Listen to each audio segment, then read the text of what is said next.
తిరుమల బ్రహ్మోత్సవాల్లో ఎన్నో ప్రత్యేకతలు. పిల్లల నుంచి పెద్దల వరకు అందరినీ ఆకట్టుకునే ఏనుగులు అన్నింటిలో ప్రత్యేకమనే చెప్పుకోవాలి. తిరుమల తిరుపతి దేవస్థానం వీటి కోసం ఎంతో శ్రద్ధ తీసుకుంటుంది.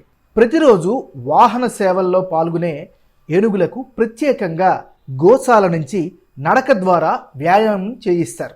వేప నూనెతో శరీరానికి మర్దన చేస్తారు.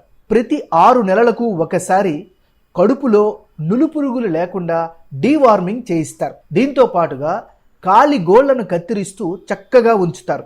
ప్రతి అరగంటకు ఒకసారి ఏనుగులకు ఆహారం అందిస్తూ ప్రత్యేక జాగ్రత్తలు తీసుకుంటారు.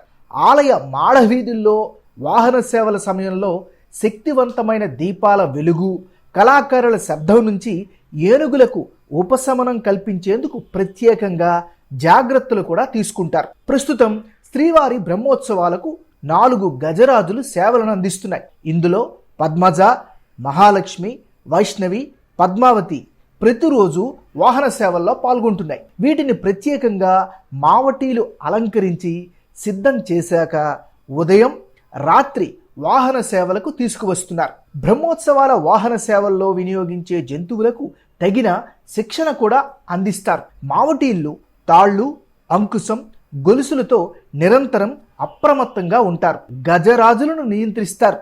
ఏనుగులను అదుపు చేసేందుకు కేరళ నుంచి నిపుణులైన పశు వైద్యులను రప్పించడం విశేషం. అనుకోని ఘటనలు జరిగితే వాటిని నియంత్రించేందుకు వారు జాగ్రత్తలు తీసుకుంటారు.